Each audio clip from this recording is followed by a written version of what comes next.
ভাবুন তো, যে বিষাক্ত সাপকে আপনি বছরের পর বছর ধরে পরম যত্নে দুধ দিয়ে পুষেছেন, একদিন সেই সাপই যদি আপনার বুকে ছোবল মারে। ঠিক এমনটাই ঘটেছে আজকে পাকিস্তানের সাথে।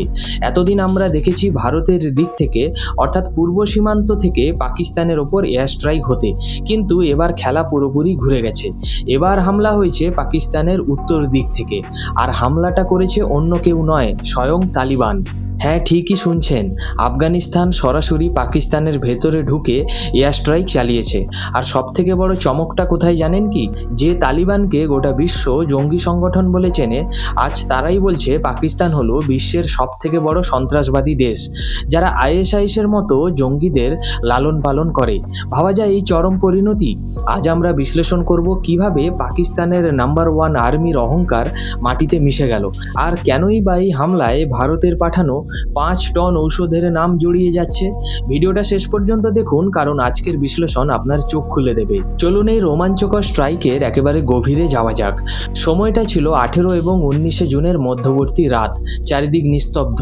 পাকিস্তানের বর্ডার গার্ডরা হয়তো ভাবতেও পারেনি যে রাতের অন্ধকারে আকাশপথে তাদের জন্য কি যমদূত অপেক্ষা করছে। হঠাৎ করেই রাডারের চোখ ফাঁকি দিয়ে পাকিস্তানের আকাশসীমা ভেদ করে ঢুকে পড়ে আফগান এয়ারফোর্সের একাধিক ড্রোন। পরদিন সকালে আফগানিস্তানের মিনিস্ট্রি অফ ডিফেন্স বুক ফুলিয়ে অত্যন্ত কড়া ভাষায় একটি স্টেটমেন্ট রিলিজ করে জানিয়ে দেয় যে হ্যাঁ, রাতের অন্ধকারে আফগান এয়ারফোর্স পাকিস্তানের ভেতরে ঢুকে সফল এয়ার স্ট্রাইক চালিয়েছে।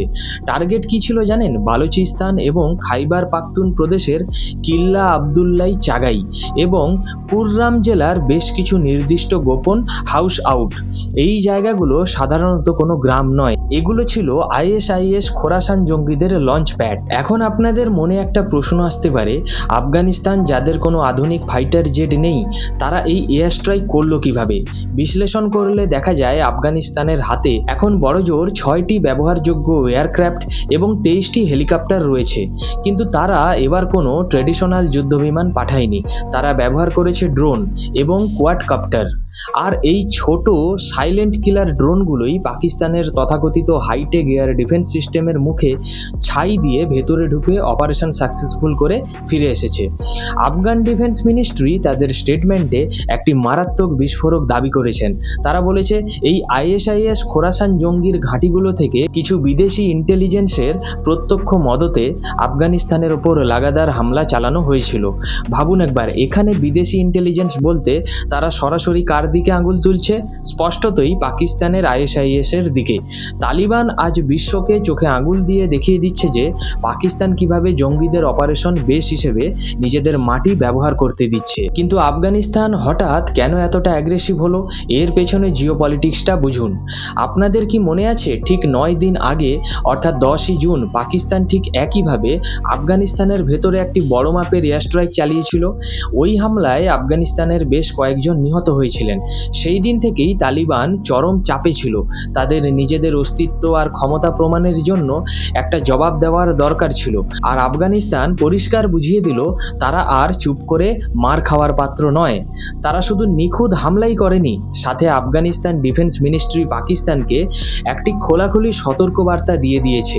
তারা বলেছে আফগানিস্তানের নিরাপত্তা এবং স্থিতিশীলতার দিকে কেউ যদি চোখ তুলে তাকায়, তবে তাদের কাছে যতটুকু ক্ষমতা আছে তা দিয়েই তারা থ্রেটকে সমূলে বিনাশ করে দেবে। সোজা কথায় 10ই জুন পাকিস্তান যে ইট ছুঁড়েছিল, 18ই জুন রাতের অন্ধকারে তালিবান সেই ইটের জবাব বিশাল এক পাথর দিয়ে ফিরিয়ে দিয়েছে। আর পাকিস্তানের গর্বের নাম্বার 1 আর্মি শুধু দাঁড়িয়ে দাঁড়িয়ে সেই পাথর হজম করেছে। এবার চলুন দেখি গোটা বিশ্বের সবথেকে বড় কমেডি শোটা কিভাবে শুরু হলো, অর্থাৎ পাকিস্তানের রিয়াকশন। যে কোনো মার খাওয়ার পর পাকিস্তান যেটা সবথেকে ভালো পারে, এবারও ঠিক সেটাই করলো। নির্লজ্জের মতো পুরো ঘটনা ধামাচাপা দেওয়ার চেষ্টা। আন্তর্জাতিক সংবাদ মাধ্যম রয়টার্স যখন প্রথম ব্রেকিং নিউজ করলো আফগান এয়ারফোর্স পাকিস্তানের ভেতরে ঢুকে জঙ্গি ঘাঁটিতে হামলা চালিয়েছে, তখন ইসলামাবাদ কি করলো জানেন? তারা রয়টার্সের সাথে শব্দের মায়াজাল বা ওয়ার্ড প্লে খেলতে শুরু করলো। তারা সরাসরি স্ট্রাইকের কথা অস্বীকার করলো না। তারা বলল না, পাকিস্তানের ভেতরে কোনো মিলিটারি হাইড আউট বা জঙ্গি ঘাঁটি নেই। জঙ্গি ঘাঁটি তো সব আফগানিস্তানে। ভাবুন, চোরের মায়ের বড় গলা। কিন্তু তারা ভুলে গিয়েছিল এটা 2026 সাল, সোশ্যাল মিডিয়ার যুগ। সরকারের মিথ্যাচার কি আর বেশিক্ষণ টেকে?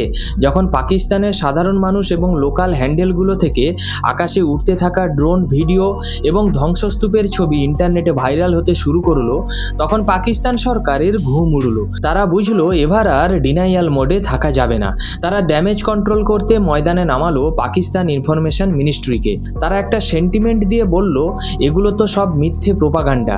হ্যাঁ, একটা ড্রোন খাইবার ডিস্ট্রিক্টের দিকে আকাশে দেখা গিয়েছিল বটে, কিন্তু ওটা একটা রুডিমেন্টারি বা পুরনো আমলের ড্রোন ছিল। আমাদের এয়ার ডিফেন্স সিস্টেম ওটাকে সাথে সাথে আইডেন্টিফাই করে নামিয়ে দিয়েছে নিচে। কোনো ক্ষয়ক্ষতি হয়নি। আচ্ছা, পাকিস্তানের ডিফেন্স মিনিস্ট্রির কাছে আমার এবং পুরো বিশ্বের কয়েকটা খুব সাধারণ প্রশ্ন আছে। প্রথমত, যদি ড্রোনটা এতটাই পুরনো আমলের হয়, তবে সেটা আফগান সীমান্ত পার হয়ে আমাদের দেশের এতটা ভেতরে খাইবার ডিস্ট্রিক্ট বা বালুচিস্তান পর্যন্ত ঢুকলো কি করে? কোথায় গেল আপনাদের বর্ডার সিকিউরিটি? দ্বিতীয়ত, কোথায় গেল আপনাদের নাম্বার 1 আর্মির গর্বের radar system? Billion billion dollar খরচ করে চীন থেকে যে এয়ার ডিফেন্স সিস্টেম আপনারা কিনে এনে সাজিয়ে রেখেছেন, সেগুলো কি তখন ঘুমোচ্ছিল? এটা পাকিস্তানের জন্য কতটা চরম লজ্জার এবং অপমানের বিষয় একবার ভেবে দেখুন।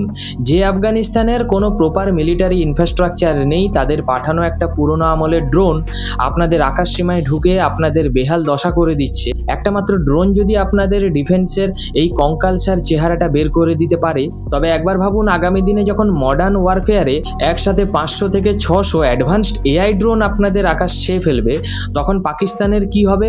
পালানোর রাস্তাও খুঁজে পাওয়া যাবে না। সত্যি বলতে কি, এই ঘটনাটা শুধু একটা এয়ার স্ট্রাইক নয়, এটা হলো গোটা বিশ্বের সামনে পাকিস্তানের তথাকথিত অজেয় মিলিটারির একদম 9 রূপের এক্সপোজিশন।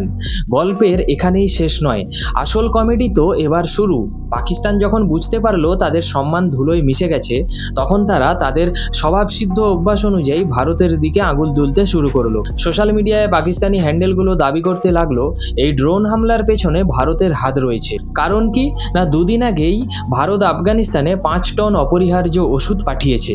পাকিস্তানের দাবি ওই ওষুধের বাক্সেই নাকি লুকিয়ে ড্রোন এসেছে, অস্ত্র এসেছে। ভাবুন একবার এদের লজিক। আফগানিস্তানের আশেপাশে অনেক মারাত্মক রোগ আর সন্ত্রাসী জীবাণু ঘুরে বেড়াচ্ছে, তাই না? সেই রোগ নির্মূল করবার জন্যই তো ভারত এই স্পেশাল ওষুধ পাঠিয়েছে। আমরা তো মানবিকতার খাতিরে ওষুধ পাঠাই, কিন্তু সেই ওষুধ যে পাকিস্তানের কাছে এত তিতা লাগবে কে জানতো? ভারত চিরকালই আফগানিস্তানের বিপদে পাশে দাঁড়িয়েছে, কিন্তু পাকিস্তান নিজেদের চরম ব্যর্থতা ঢাকতে এখন ওষুধের কার্টুনেও বারুদ খুঁজছে। বিশ্লেষণের এই পর্যায়ে এসে আমাদের বুঝতে হবে এর ভবিষ্যৎ কি। 2026 সালের এই আফগান পাক দ্বন্দ্ব এখন আর কোনো সাধারণ বর্ডার ঘটনা নয়। ড্রোন ইনকারশন, আর্টিলারি ফায়ার থেকে শুরু করে গ্রাউন্ড অফেন্সিভ, পুরো পরিস্থিতি একটি টিট ফর ট্যাট স্পাইরালে পরিণত হয়েছে। একটা অত্যন্ত গভীর কথা বলি, ঠিক এই কারণেই রাষ্ট্রসংঘে ভারতের দূত পাকিস্তানকে ফ্র্যাঙ্কেনস্টাইনের দৈত্য বলে আখ্যা দিয়েছেন। এর মানে কি? এর মানে হলো পাকিস্তান এমন এক দৈত্য বা জঙ্গিবাদকে নিজেদের হাতে জন্ম দিয়েছে, যা আজ তাদেরকেই গিলতে আসছে। আজ তালিবানের মতো গোষ্ঠী প্রমাণ করে দিচ্ছে যে পাকিস্তানের মাটি আসলে গ্লোবাল টেরর ফ্যাক্টরি। তো দর্শক, পরিষ্কার দেখা যাচ্ছে পাকিস্তানের উত্তর সীমান্ত এখন চিরকালের জন্য অশান্ত হয়ে গেল। একদিকে নিজেদের দেশের চরম অর্থনৈতিক দেউলিয়াপনা, অন্যদিকে নিজেদেরই তৈরি করা জঙ্গিদের হাতে নিজেদের ঘরে মার খাওয়া। এবার আমি আপনাদের কাছে একটা প্রশ্ন করতে চাই, আপনাদের কি মনে হয় পাকিস্তানের এই নাম্বার 1 আর্মির ফাঁপা অহংকার কি এবার পুরোপুরি ভেঙে গেল? আর ভারতের এই ঔষধ পাঠানো নিয়ে আপনার মতামত কি? কমেন্ট বক্সে অবশ্যই জানাবেন। আপনাদের প্রতিটি কমেন্ট আমি পড়ি এবং রিপ্লাইও দেবার চেষ্টা করি। তথ্য এবং বিশ্লেষণ যদি ভালো লেগে থাকে তবে ভিডিওটি লাইক করুন, বন্ধুদের সাথে শেয়ার করুন, আর চ্যানেলটিকে অবশ্যই সাবস্ক্রাইব করে বেল আইকনটি প্রেস করতে ভুলবেন না। দেখা হবে পরের ভিডিওতে আরও একটি কোনো বিস্ফোরক জিওপলিটিক্যাল বিশ্লেষণ নিয়ে। সুস্থ থাকবেন, সাবধানে থাকবেন। জয় হিন্দ, বন্দে মাতরম।